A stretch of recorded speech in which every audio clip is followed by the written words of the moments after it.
Hello and welcome. Today we will go through the AWS security use cases. So let's see how in a small business implement security in the environment. So if they have a web application hosting on a AWS platform, so they small business can utilize VPC, virtual private cloud, EC2 instances where they can run web applications. They have a database, and they have a S3 simple storage service for object storage. We can have EBS snapshots, elastic load balancing, and IAM. So let's see how we can develop security around these services for a small business that are hosting application on the um, public cloud. So let's see first use case, that is having a VPC. So VPC, as you know, there is a logical separation from other accounts from outside world. So it has a logical separation provided by the AWS service provider.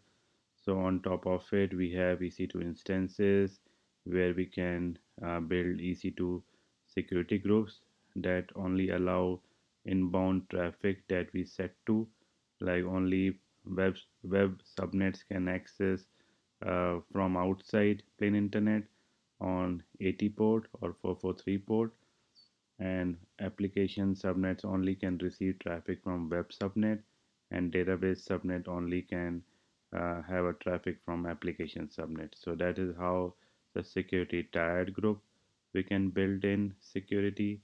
And also we have auto scaling group, like if any of the inbound traffic goes higher on certain EC2 instance, it can scale up to more instances, or it can scale down during the non-traffic hours, so it can save cost at that part. And also we enabled VPC flow logs to have a interface level visibility, and also all the traffic coming and going out from that VPC, we can have complete visibility. We can turn it on so that we can have any malicious activity. We have visibility on that part. And also we can say availability zones. S3 bucket is having encryption. All the data stored in S3 bucket is having encryption enabled, whether it's a server side or client side, with a KMS ID. And also we have EBS snapshots, like if any that helps for the any disaster recovery for any subnets, we can have a EBS snapshot, um, EBS volumes, and we have EBS snapshot. So that's added a security here. And obviously we have IAM users and groups. So we have a who can access what, which user is admin, which user is just a user, which user is having read-only privileges. All we can restrict via IAM users and group policies. So only you have to remember that we have to apply policies on the group, not on a particular user. Use case one is a bare minimum requirement for small businesses to build security. So if any customer is starting business or having a small business, who wants to uh, host their website on public AWS public cloud, so this has to be minimal security implemented on the AWS environment. So see at the VPC at the perimeter level. So we have a VPC flow logs enabled, so that adds security. And we have auto scaling security groups implemented at the EC2 instances at endpoint level, so that's at security. We have availability zones, we have S3 bucket, that data sitting in the S3 bucket that is encrypted. We have IAM users and groups, that is having a privilege who can access what. And we have EBS volume for DR. We have a snapshot for public subnets, application subnet, even for databases. So this is a use case one, that is a bare minimum requirement of security for in AWS. So let's see use case two, which adds on security on use case 1. So here we see load balancing service we can add on. We can add CloudWatch logs. So see we have two availability zones, 1 and 2. So if suppose users are increasing for that are hitting on the web application, as we can uh, we can use load balancing to load balance the users traffic on web subnets. So it has a fully fault tolerant capability, ELBs. So that's add-on security. We have CloudWatch logs that can give visibility on system logs and application logs both, and we can even trigger an alarm on the basis of events captured in EC2 instances. So that is added security in use case 2. So let's see CloudWatch logs. So it has a system logs, that application logs, and then you can set a threshold on the basis of system logs, events, and application logs. So if CPU and memory reaches like 80% or 70%, you can alarm that event. And then we have a specific search for literal terms, and the count the number of occurrences of a literal term of a particular position. And then we have a complete recorded CloudWatch metrics. So this is a visibility in your AWS's instances. And here we can see we can trigger on event like Amazon EC2 instance state change notification if any state like auto scaling. So it adds on EC2 instances on the current instances. So it has an event, and then we can alarm that event. So that is good. And then if in any instance is changing it state from stop to start or start to stop, so that we can we can notify that event as well. And suppose if any API call is happening to access EC2 instance via CLI or even AWS console, so we can alarm that event as well. And also we have a cron job, so we can schedule some alerting on the midnight, or if um, any malicious activity on EC2 instances, we can schedule that. Like every night it can check some parameters on it, and then it can alarm. So single event can have multiple targets, right? So let's see use case 3, that is again an enhanced security on the use case 2. So now you can see we have added cloud trial, right, and Amazon SNS service, right? So cloud trial is having a history of API call, who is making API call to console, even to SCLI, to SDKs. So even if anybody is making API calls to access S3 buckets, so it record all these API calls. So that is very, very important to know who is making requests, who is accessing that. So that CloudWatch logs goes to Amazon CloudWatch, and then on the basis of that event, we can trigger an alarm using SNS service, or it can go alarm to SIM platform.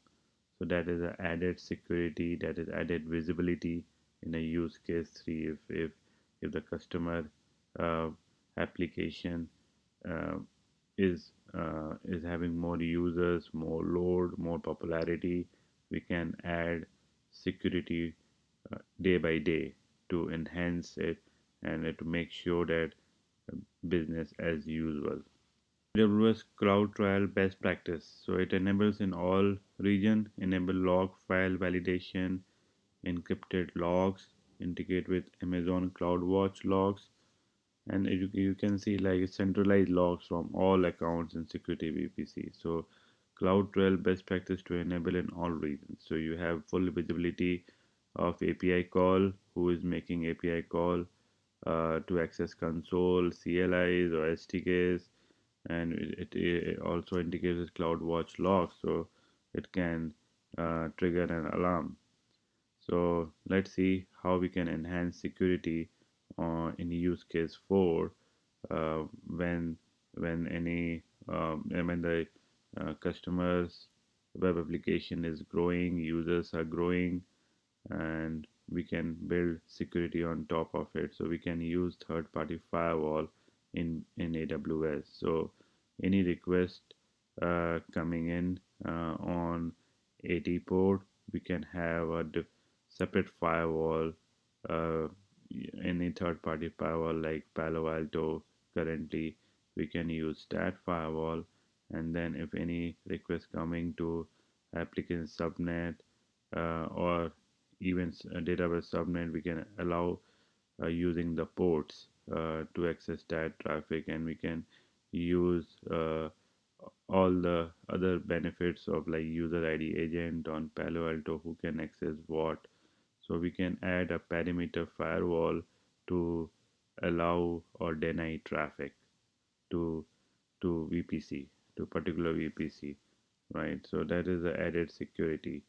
um, and then we can see use case 5 where we can have WAF functionality at the perimeter level. So it helps to restrict the SQL injection, cross-site scripting, and we can have blacklist, whitelist IP addresses, IP reputation list, bad bot, everything we can implement, and then it can send a traffic, valid user traffic to load balancer to load balance the traffic between the web subnets.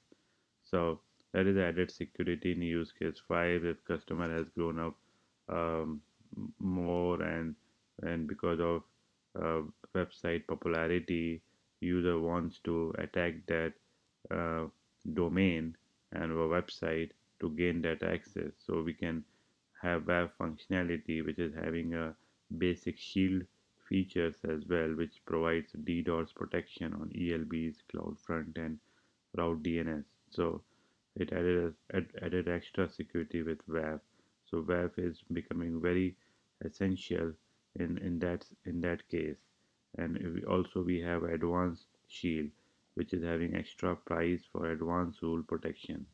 So here we see like we have complete security posture in AWS, and how here we see step by step how we have increased from use case 1 to use case 5, how we can added a bare minimum security, and then at the step 2 we can add it services, security services, and then third step, fourth step, and fifth step. Even we can add more services in a region. Even suppose if the users are growing at a very fast scale in around the globe, so we can have different regions, like we can different VPCs in different regions, and um, we have different load balancer. We can have direct the users who is sitting in nearest location. We can have that VPC created there, and users can go directly and access that web application data from there. So if suppose if we have a USA and Europe region, we can have North Virginia and then Europe. We can have users in Europe, then they can go to Europe and access their web application without any latency. So in that way we can build more regions, more VPCs, and we can add all the security features in each VPC to safeguard our environment, to safeguard our public facing websites and domains, so that nobody can attack domain or hack the domain and hack the data inside it. So hope this helps, and hope you enjoy it. Thanks for watching.